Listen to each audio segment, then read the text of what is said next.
Today we're going to make a camp knife with some file work on the tang, a mosaic pin, and try a couple new things. I've already drawn the pattern, and here we'll start to cut out the pattern with an angle grinder.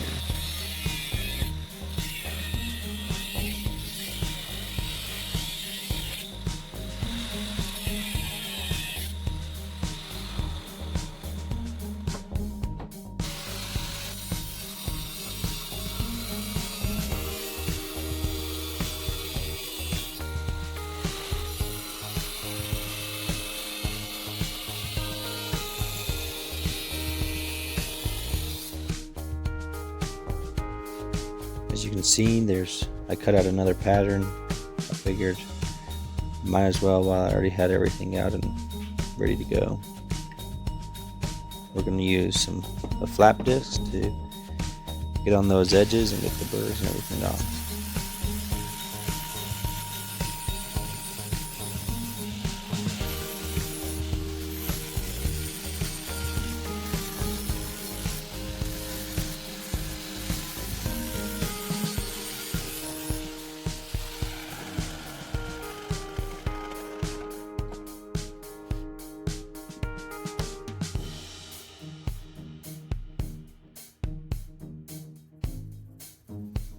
I'm now marking where the bevel's going to go, so I don't have anything else, so I just use a Sharpie to go along about where I think it's going to be.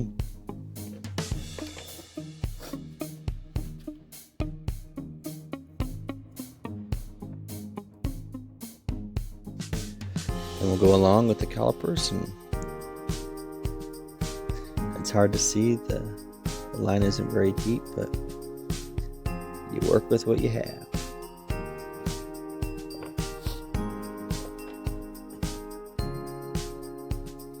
I missed the recording of grinding in the bevels, so this is kind of where we're at now. I'm going to skip that step, but still a lot of work to do. Just roughed it in.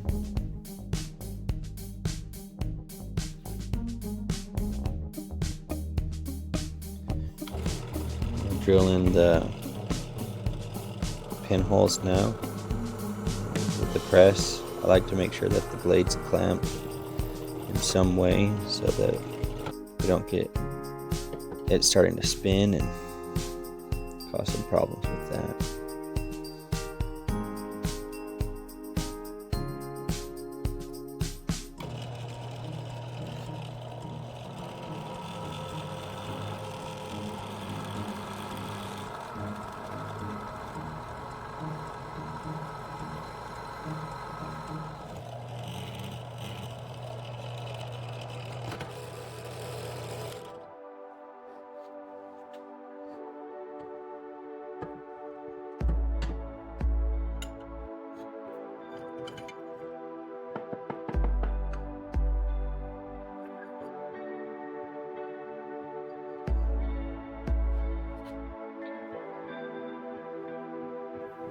I drilled everything a little smaller, and now we're gonna use a bigger drill bit and put it in line with the hole.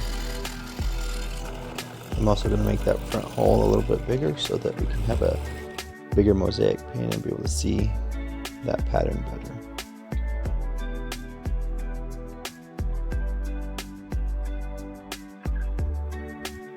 Time for the file work. Here I'm going to mark out as far forward as I want it to go and as far back. We're going to try to take it right there to the bend of the tang. So I like to use the calipers just to give me an even mark. Ruler or anything else would work as well.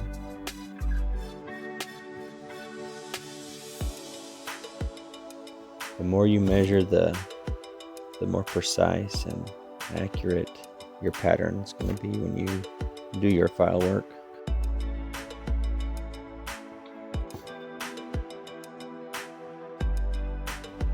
I probably should have used a triangle or another file just to help my grooves be a little more accurate, but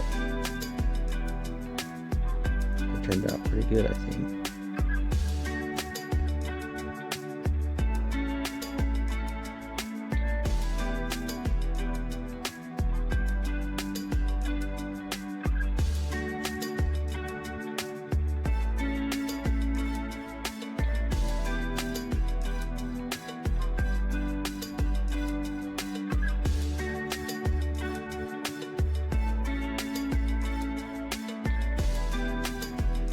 gonna use some epoxy to secure the G10 liners to the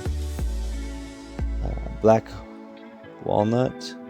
That's what we're going to use for our handle skills. And I like to glue these up as soon as possible, just so that it has time to settle before we start making the handles.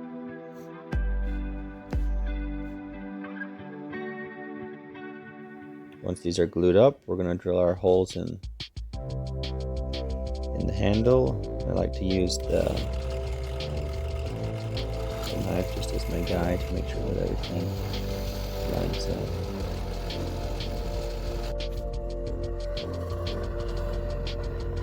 And we go for heat treat. I'm actually doing a couple knives at the same time.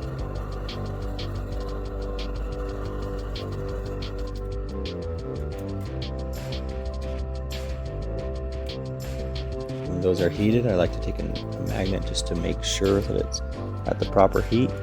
We'll stick it back in for a second and get it ready to put in the oil.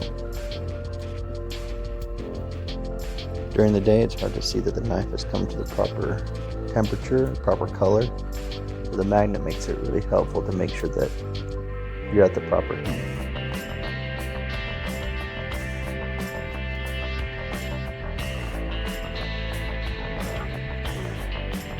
This is the most important step if you want your knife to last.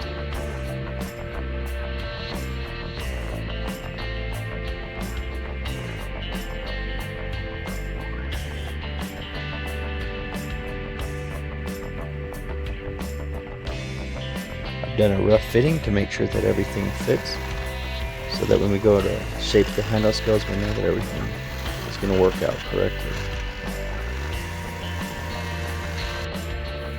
Now that the majority of the handle is shaped and pretty close to the blade, I hand sand it so that I don't ruin that pattern that we've put in with the file. Most of the shaping here is just some finish work so that we can get ready to glue up the blade.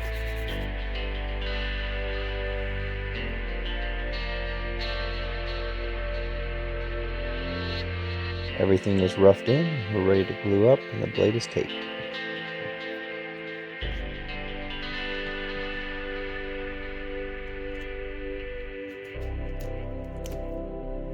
The epoxy is dry. As you can tell, I've put a little bit of black paint in there so that it can stand out with the pattern that we put in with the files.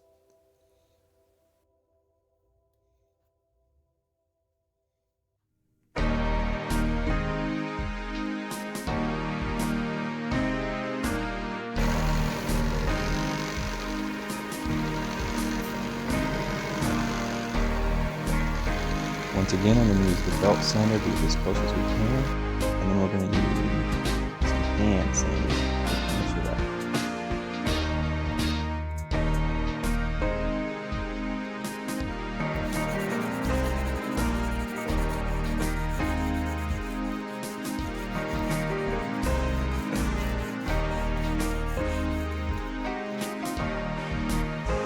The more knives I've made, the more important I've realized hand sanding is. It's a pain, but it's necessary to make the knife have a nice finish.